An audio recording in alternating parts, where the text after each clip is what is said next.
Hi friends, welcome to farmer guide. ఈ వీడియోలో మనం వరిలో పొలం ఈనిన తర్వాత కామన్గా స్ప్రే చేసే మోస్ట్లీ యూజ్డ్ ఫంగిసైడ్ అయినటువంటి క్రిస్టల్ క్రాప్ ప్రొటెక్షన్ వారి టిల్ట్ మరియు ధనుకా కంపెనీ వారి జిరాక్స్ లేదా ఇతర ప్రొపికానజోల్ ఫంగిసైడ్స్ ఎందుకు వాడతారు, వాటి వల్ల ఉపయోగాలు మరియు వీటిలో ఏది వాడితే రైతుకు లాభదాయకంగా ఉంటుంది అనే దాని గురించి పూర్తి వివరాలు తెలుసుకుందాం.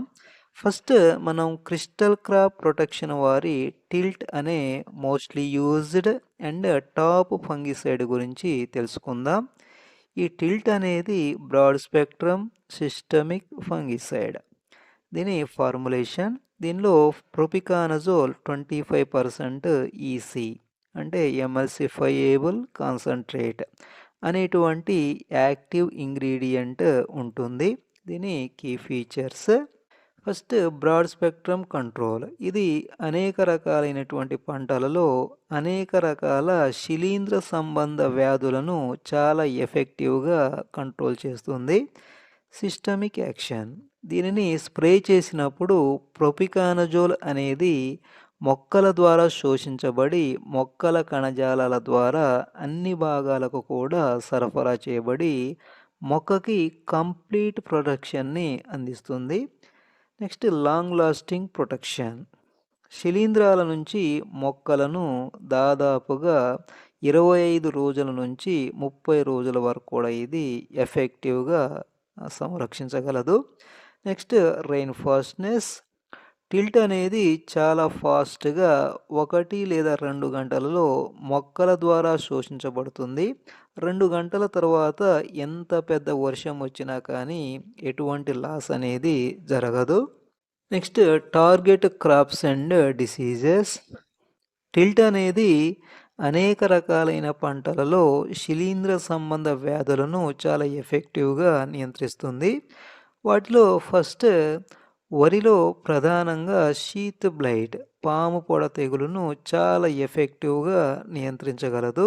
ఇంకా బ్రౌన్ లీఫ్ స్పాట్, అగ్గి తెగులు, కాటుక తెగులు లేదా మానిపండు తెగులు, ఇటువంటి వాటిని అన్నిటిని కూడా ఇది చాలా ఎఫెక్టివ్గా నియంత్రించగలదు.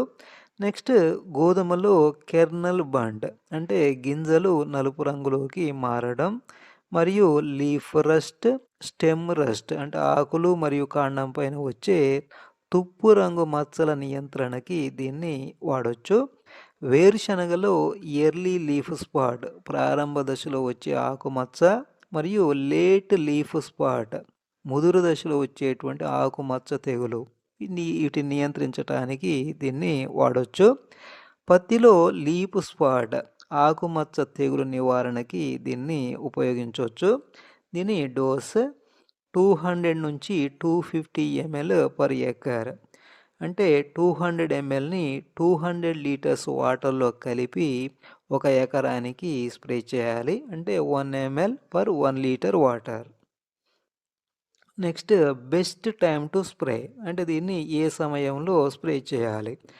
టిల్ట్ అనేది మోస్ట్లీ ప్రివెంటివ్ ఫంగిసైడ్ కాబట్టి వ్యాధులు రాకముందు కానీ లేదా వ్యాధిని గుర్తించిన ప్రారంభ దశలో స్ప్రే చేసుకుంటే ఇది చాలా ఎఫెక్టివ్గా పనిచేస్తుంది. దీని ప్రైస్, దీని ధర మార్కెట్లో 1 లీటర్ దాదాపుగా 1400 రూపీస్ వరకు ఉంటుంది.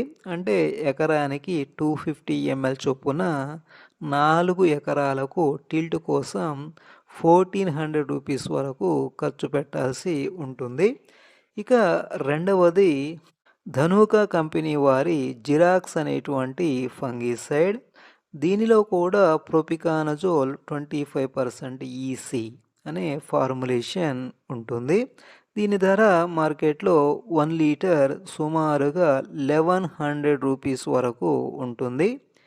ఇక మూడవది అదామా కంపెనీ వారి బంపర్ అనేటువంటి ఫంగిసైడ్. దీనిలో కూడా ప్రొపికానజోల్ 25% ఈసీ అనే టెక్నికల్ ఫార్ములేషన్ ఉంటుంది. దీని ధర మార్కెట్లో 1 లీటర్ సుమారుగా 950 రూపీస్ వరకు ఉంటుంది. ఇక నాలుగవది సుమిటోమా కంపెనీ వారి టోబులర్ అనేటువంటి ఫంగిసైడ్. దీనిలో కూడా ప్రొపికానజోల్ 25% ఈసీ అనే టెక్నికల్ ఫార్ములేషన్ ఉంటుంది. దీని ధర మార్కెట్లో 1 లీటర్ సుమారుగా 850 రూపీస్ వరకు ఉంటుంది. క్రిస్టల్ కంపెనీ వారి టిల్ట్, ధనుకా వారి జిరాక్స్, అదామా కంపెనీ వారి బంపర్ మరియు సుమిటోమా కంపెనీ వారి టోబులర్. వీటన్నిటి యొక్క technical formulation as it is same ఉంటుంది. అదేవిధంగా పనితీరు, డిసీజ్ కంట్రోల్ మొత్తం ఒకే విధంగా ఉంటాయి. అలాంటప్పుడు ఒక తెలివైన రైతు లేదా ఆలోచించగలిగినటువంటి ఒక రైతు టిల్ట్‌నే ఎందుకు వాడాలి? టిల్ట్ మరియు మిగతా వాటికి మధ్య 1 లీటర్‌కి సుమారుగా 400 రూపీస్ వరకు డిఫరెన్స్ ఉంటుంది. కాబట్టి టిల్ట్‌కు బదులుగా మీకు అందుబాటులో ఉన్నటువంటి మిగతా వాటిలో ఏదైనా ఒకదాన్ని సెలెక్ట్ చేసుకోవడమే రైతుకు చాలా లాభదాయకంగా ఉంటుంది. ఈ వీడియో మీకు నచ్చినట్లయితే ఒక లైక్ చేయండి. అలాగే ఫస్ట్ టైం మన ఛానల్ చూస్తున్న వాళ్ళైతే తప్పకుండా సబ్స్క్రైబ్ చేయండి. Thanks for watching.